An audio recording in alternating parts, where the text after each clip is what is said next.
इसीलिए इस कंसल्टेशन के बाद में और साथ ही साथ जो जॉइंट कंसल्टेटिव मैकेनिज्म है सेंट्रल गवर्नमेंट के एम्प्लॉयज का JCM, उसके साथ मल्टीपल मीटिंग्स, फिर दुनिया के कई देशों में किस तरह की स्कीम्स हैं, किस तरह के सिस्टम्स है, वो भी देखा। फिर भारत की जो अर्थव्यवस्था है और केंद्र सरकार का बजट है, उसको समझने के लिए रिजर्व बैंक ऑफ इंडिया के साथ, वर्ल्ड बैंक के साथ, सबके साथ कंसल्टेशंस हुए और इस कंसल्टेशन के बाद में एक यूनिफाइड पेंशन स्कीम का रिकमेंडेशन इस कमेटी ने किया। और आज प्रधानमंत्री श्री नरेंद्र मोदी जी की अध्यक्षता में यूनियन कैबिनेट ने यूनिफाइड पेंशन स्कीम को अप्रूव किया है, इसको अनुमोदित किया है और ये स्कीम अभी आने वाले समय में लागू होगी। इस स्कीम के 5 पिलर्स हैं। सबसे इंपॉर्टेंट विषय था कर्मचारियों की तरफ से कि हमें अश्योर्ड अमाउंट एक चाहिए, जो बहुत लॉजिकल और वाजिब रिक्वायरमेंट था। तो इस डिमांड पे एक मेथोडिकल वे में काम करके और एक्चुअरियल साइंसेस, जो लोग आगे का भविष्य का रिक्वायरमेंट वगैरह कंप्यूट करने का एक तरीका होता है जिसको एक्चुअरियल साइंस बोलते हैं, उनके साथ मिलके कई तरह के फाइनेंशियल मॉडल्स को प्रोजेक्ट करके और सबके साथ मिलके एक सिस्टमेटिक तरीके से 50% अश्योर्ड पेंशन, ये इस यूपीएस का सबसे पहला पिलर है। इसकी डिटेलिंग देखनी चाहिए हमें। जो ये अमाउंट मिलेगा वो रिटायरमेंट से पहले के 12 महीनों की एवरेज बेसिक पे का 50% होगा। मैं रिपीट कर रहा हूं, अश्योर्ड पेंशन का जो अमाउंट है that will be the average of basic पे ऑफ 12 मंथ्स बिफोर सुपर एनुएशन, उसका 50% होगा। और इस फुल पेंशन के लिए जो क्वालिफाइंग सर्विस रहेगी वो रहेगी 25 इयर्स, यानी 25 वर्ष तक अगर किसी ने काम किया है, सेवा की है, तो उसको फुल पेंशन यानी जो ये अश्योर्ड पेंशन का अमाउंट है वो मिलेगा। 25 साल से अगर कम है लेकिन 10 साल से ज्यादा है तो उसमें प्रोपोर्शनेट पेंशन रहेगी, प्रो रेटा वो पेंशन का अमाउंट बनेगा। जो कभी किसी कर्मचारी की डेथ हो जाए तो फैमिली पेंशन एक बहुत बड़ा, स्पाउस के लिए ये बहुत बड़ी एम्प्लॉयज की एक रिक्वायरमेंट थी, डिमांड थी। तो सेकंड पिलर इस यूपीएस का है अश्योर्ड फैमिली पेंशन।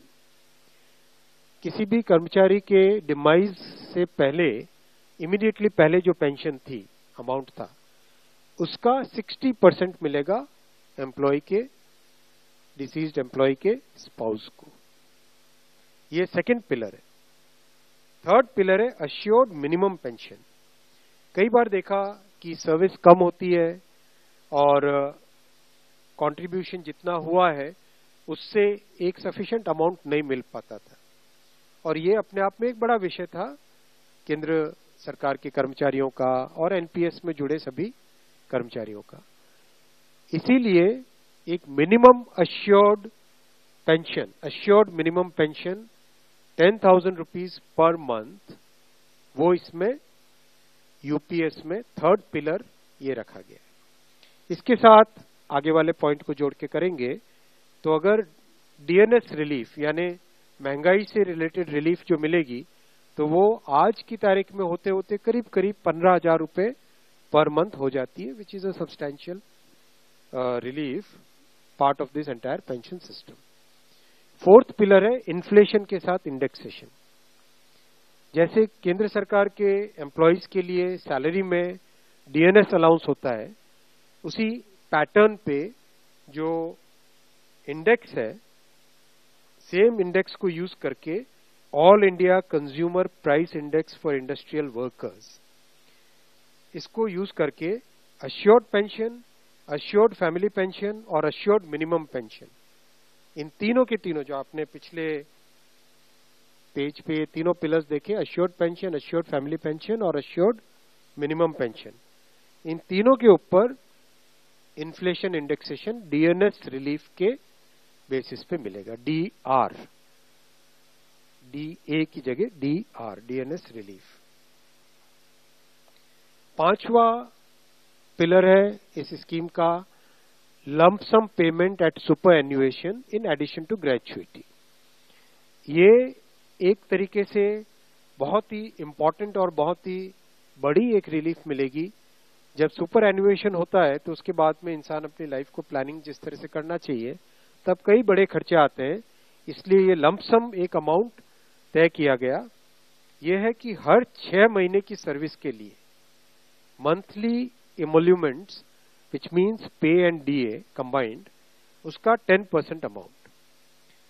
तो ये एक अपने आप में सब्सटैंशियल एक अमाउंट रह जाएगा। जैसे मान लीजिए किसी का 30 इयर्स की सेवा है तो उसमें करीब करीब 6 महीने की सैलरी, सोमनाथन साहब दैट्स करेक्ट ना, करीब करीब 6, तो उसको 6 महीने की इमोल्यूमेंट्स जो उसकी रहेगी पे प्लस डीए मिला के वो एक लमसम अमाउंट की तरह मिलेगा। ये 5 पिलर्स को लेके आज यूनिफाइड पेंशन स्कीम अप्रूव हुई है। ये स्कीम केंद्र सरकार के करीब 23 लाख कर्मचारी, करीब 23 लाख एम्प्लॉयज हैं, उनको इसका बेनिफिट मिलेगा। ऑप्शन रहेगा, कोई अगर एनपीएस में रहना चाहे तो एनपीएस में रह सकता है, यूपीएस में ऑप्ट करना चाहे which is naturally a very attractive scheme तो उसमें ऑप्ट कर सकता है। प्लस राज्य सरकारें अगर इसी फ्रेमवर्क को, इसी आर्किटेक्चर को यूज करना चाहे तो राज्य सरकारें भी इस आर्किटेक्चर को यूज कर सकती है। अगर राज्य सरकार के कर्मचारी भी इसमें शामिल होते हैं तो करीब 90 लाख के आसपास टोटल कर्मचारी इसका बेनिफिट मिलेगा। सबसे इंपॉर्टेंट जो आज के इस फैसले का बहुत ही महत्वपूर्ण पार्ट है वो है कि कर्मचारियों पर इस स्कीम का भार नहीं पड़ेगा।